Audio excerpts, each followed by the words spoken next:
Bueno, y atención con este tipo de delitos que denominamos de porno venganza.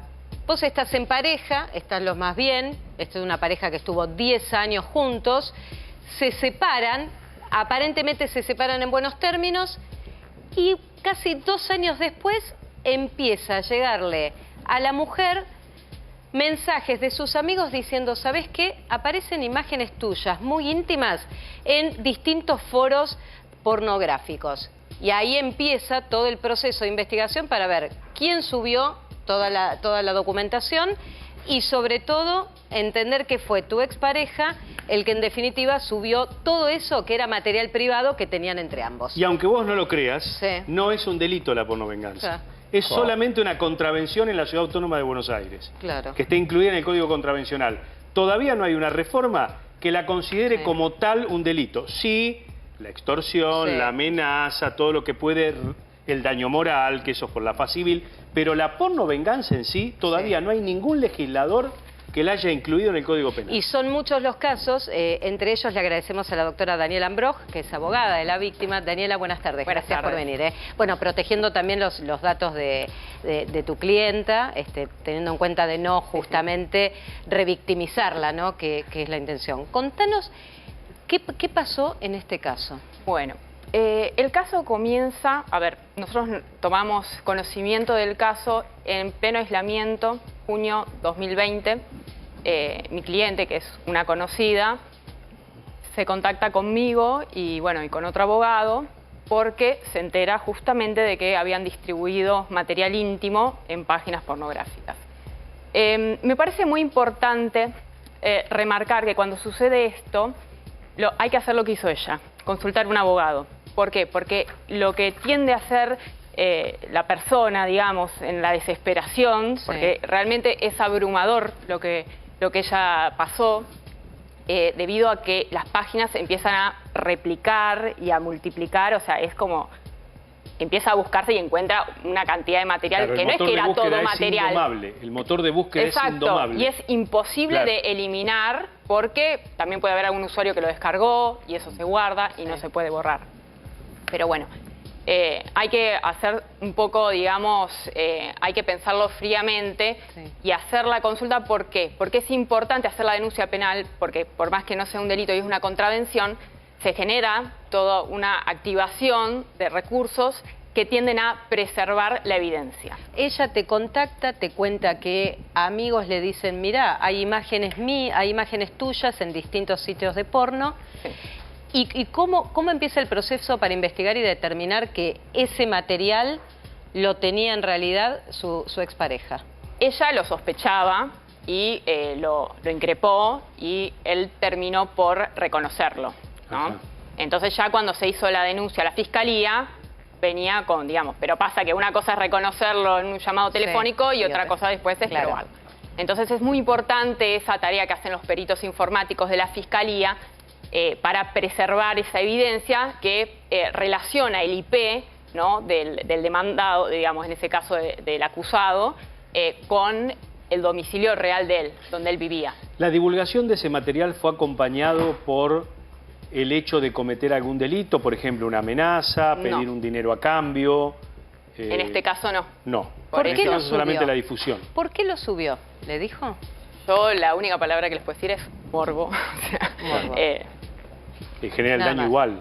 Un daño muy grave. Claro. Es una traición. Claro. Claro. Es un daño moral gravísimo. Sí. Gravísimo, moral y psicológico. ¿Y ahora cómo es todo el proceso? Ahora con Fer, nos vas a ayudar, Fer, también a entender. Sí, no hubo extorsión en este caso, quiero saberlo, porque en algún momento se habló de pornovenganza o sextorsión, que son, claro, dos términos que suelen utilizarse. Uno es una revancha que se tomaría, que en algún momento se dijo que por ahí no está bien nombrado como pornovenganza, pero bueno, es el término que utilizan, ¿no? Extorsión. La pornovenganza, que es la publicación o la difusión de estos videos que fueron realizados en un ámbito íntimo. Ahora, si es extorsión es porque hubo un pedido de dinero a cambio, claro, que esto no ocurrió en este caso. Por eso vos hablás del morbo, de esta posibilidad de que sea un morbo. Te hago una consulta, porque chequeando y consultando la página, de hecho, de argentina.gov.ar, la página del gobierno, tiene el tema, explica cuáles pueden ser o en qué momentos puede haber una pornovenganza o lo separa de la sextortion o la sextorsión.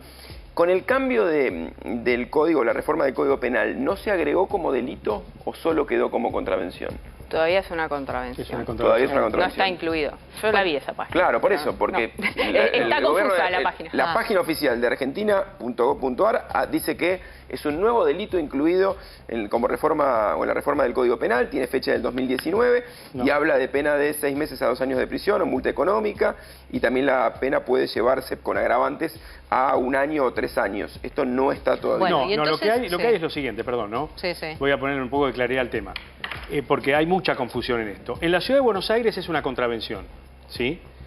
A nivel nacional, vos tenés la Ley de Protección Integral hacia la Mujer, que de alguna u otra manera este modo de violencia se puede encuadrar, ¿no?, como algún tipo de violencia de las que enumera la Ley de Protección Integral de la Mujer, que goza inclusive de la protección de tratados internacionales. Bien. Eso por un lado. Pero en realidad la pornovenganza como tal, es decir, esto de que vos divulgues la imagen de otro, está todo dentro del daño de la esfera civil, quiero no penal. entender, Daniela, el delito, ¿dónde se cometió? En la ciudad de Buenos Aires. En Ciudad de Buenos Aires. Bien. ¿Qué es lo que sigue entonces en el término de contravención? ¿Qué es lo que sigue? ¿Qué es lo que pasa a partir de ahora? ¿Se va a pedir algún tipo de resarcimiento económico? ¿Hay una vía penal? ¿Por dónde va ahora? Bueno, la causa penal terminó en una probation, pero se produjo toda una prueba que es necesaria para luego realizar el reclamo civil con éxito, claro, ¿no? Porque se preservó toda la evidencia que se necesitaba, que después, pasado el tiempo, es más difícil de probar. Sí. Entonces, la demanda civil ya se inició y está en curso. La penal fue una probation para él, porque él terminó reconociendo que lo había subido él el material. Aceptó la probation. Aceptó la probation. Y luego que se le exhibió toda la prueba, sí, las contestaciones de oficios, de las páginas, sí, que relacionaban su IP personal con el usuario que había subido. Claro. ¿Sabes por qué queremos también mostrar este tipo de casos? Porque por algo que vos decías al principio, que lo mejor siempre es consultar a un abogado y hacer la denuncia para que no quede impune, porque hay mucha gente que realmente, y esto Fer, pues lo has contado, gente que queda muy afectada psicológicamente, porque así como le pasó a tu clienta, es material que no se borra más, Fer. No, es imposible, lo que decía Mariana, una vez que algo se digitaliza, la foto se genera, el video se genera, es muy difícil que pueda frenarse, porque una vez que otra persona lo descarga, lo puede subir en otro lugar y ahí comenzaría también, a pesar de que lo que dice es lo correcto, hay que ir a un asesor legal para tratar de frenar de la manera más rápida posible. Lo que pasa es que después está el morbo también de que cuando uno da difusión a estas noticias, si la persona encima es una figura conocida o el caso es ese conocido, también comienzan a multiplicarse las búsquedas y vuelven a hay un fallo en contra, que es el fallo Belén Rodríguez contra Google, que es un fallo en contra para tratar de terminar con todo esto, porque en realidad lo que interpretó ese fallo de la Corte es que el motor de búsqueda no tiene responsabilidad. No. ¿Se acuerdan en el caso de Belén Rodríguez? El motor de búsqueda indexa. El motor de búsqueda, Google, Yahoo, el que sea, lo que hace es, va barriendo todas las páginas que existen y arma un índice, como un índice de un libro, en el que va indicando, si vos querés ver esto, presiona ahí, ingresas acá. Para desindexar eso, vos tenés herramientas, las páginas o los buscadores te dan formularios. Lo que pasa es que ya puede ser un poco tarde cuando el formulario termine de habilitarte ese quiebre con el índice. Igual el contenido sigue estando, ¿eh? Claro. Sí. Yo tengo una página que se llama Morbos y pongo fotos y Google o Yahoo indexan esa página, o sea, la ponen dentro de sus búsquedas. Cuando alguien busque mi nombre, encontrará ese contenido. Yo puedo ir contra los buscadores y lograr que la saquen de ese índice, que cuando busquen no aparezca en Google, pero sigue estando en la página. Y eso van a ir por el siguiente proceso, que es pedir, porque hubo otros casos pidiéndole a Google que desindexe ese tipo de páginas. No, en realidad ya se eliminó, sí, o sea, en teoría, ¿no? El contenido ya no está. Sí. Claro. Luego de preservarlo, ¿no? O sea, en contacto con la fiscalía, ¿no?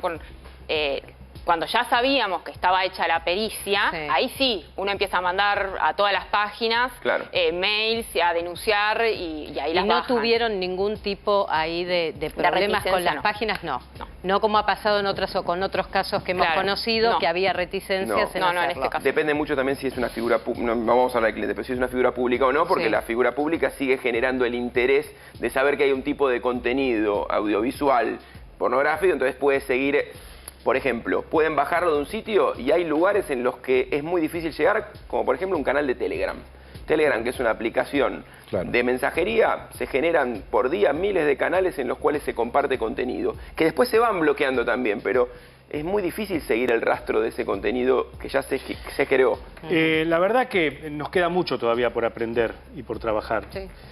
Inclusive en algo que se llama en Europa el derecho al olvido, ¿no? Que existe en varios fallos de las Cortes españolas, y que acá en la Argentina lo quiso intentar Natalia de Negri y no pudo. Es que intentó la desindexación de determinado contenido de su pasado, está bien, no tiene nada que ver con esto que estamos hablando, pero quería borrar su pasado y no pudo. En el caso de la modelo cordobesa Belén Rodríguez tampoco.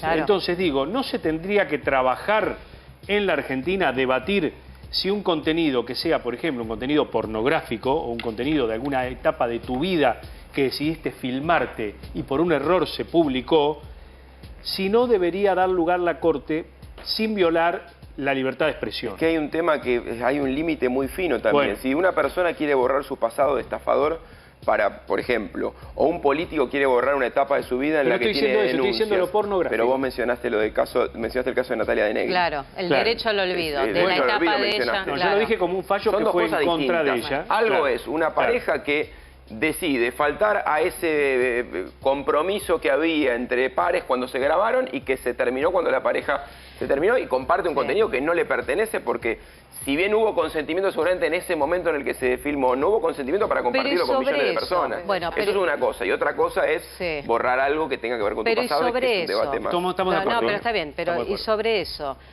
¿cómo se procede? Digo, para gente que nos está mirando y que puede estar atravesando lo mismo y que no se le hubiese ocurrido preguntar por un abogado porque dice, bueno, no lo puedo costear o me da miedo o no quiero que esto sea grande. ¿Hay manera de poder controlarlo? Porque hay muchas parejas que les pasa que se rompe este pacto de entre cuando éramos relación, estábamos juntos y después, aparte habían pasado 2 años entre que se separaron y se conocieron las publicaciones de estos videos. Sí. ¿Hay alguna manera para empezar, digo, para aprovechar y que aquellos que estén atravesando algo similar digan, bueno, está bien, empiezo por acá? La denuncia penal, para mí es la consulta legal ante... Por más que es una contravención y digan, bueno, no, pero hay que hacerlo porque... o sea, también la sociedad tiene que entender que esto está mal y hay mucha gente también que me llega un video, lo comparto, porque no es solamente las páginas, también en las redes sociales. La sociedad tiene que entender que está mal esto. O sea, compartir imágenes o videos de la intimidad de otras personas está mal. Sí, está mal. ¿Qué es lo que queda, digo, en el proceso de la probation? ¿Cuál fue la penalidad que recibió? ¿Qué tipo de probation tuvo? Fue hacer un curso sobre violencia de género y unas tareas comunitarias. Y luego se inició la acción civil, la demanda civil para buscar la compensación económica. Tiene que pagar, ahí tiene que pagar. Claro. Ahí tiene que pagar resarcimiento económico. Sí. Pero este tipo de... a ver, que haga una probation, que vaya a un curso, que escuche, ¿tiene algún sentido? Porque digamos, lo que yo digo es, no voy al extremo de 10 años preso, pues no va a suceder, pero digo, cuando es una probation, cuando es casi alentar a que otro lo siga haciendo, porque por despecho podemos hacer cualquier cosa, que es lo que más o menos estoy entendiendo que es lo que pasó aquí. Pero ¿tiene algún sentido? Es que la alternativa es una pena de una contravención, entonces tampoco es que hasta que no se sancione como delito penal. Entonces, por el otro lado, que es donde más nos duele a todos, en lo económico, ¿se puede obtener un resarcimiento importante como para que la otra persona sienta, aunque sea en su bolsillo, el daño que causó? Bueno, este expediente está en trámite, esperemos que sí. Claro. Por lo pronto, bueno, tuvimos una resolución muy importante, ¿no? Porque cuando se inició la demanda, lo primero que hicimos fue tratar de preservar el patrimonio de esta persona, porque vos tenés una persona física que se puede insolventar. Entonces, ¿de dónde sacamos la compensación económica? ¿No? Muchos padres que no quieren pasarle la plata a sus hijos. Exacto, entonces primero lo que se intentó fue averiguar si todavía tenía ciertos bienes de los cuales se tenía conocimiento, resultó que no, pero después esta persona se presenta en el expediente y dice que todos esos actos no fueron impulsorios del proceso. Claro. Es decir, y ahí, esto es lo importante, ¿no? Porque el juez de primera instancia les dio la razón y Cámara lo revocó. Bien. Brevemente, dale. ¿por qué no está bien llamada porno venganza? Porque si fuese una venganza es porque la otra persona te hizo algo. Clarísimo. Y acá no hizo nada. Está muy bien. Pero La tampoco cliente. en este caso configura sextortion. Tampoco. No, sí, pero es una cuestión de términos nomás. Está Es bien. porno ataque. Está bien que lo... Sí, está No, bien. Por Está eso bien. en un momento dije, está mal la mal llamada, pero ¿por qué mal llamada? Está Porque, bien. hay una venganza si no hubo Yo te nada. digo, Fue sí. violencia de género. Claro. Es violencia de género. Una bueno. violencia Claro, simbólica. es violencia. Simbólica, pero está bien, porque esto, como todos son delitos nuevos que vamos atravesando, los vamos aprendiendo también todos Sí, sí, a sí. medida en el lenguaje. Gracias, Fer. Completamente. Tenía, gracias por venir, A ustedes. Muy interesante.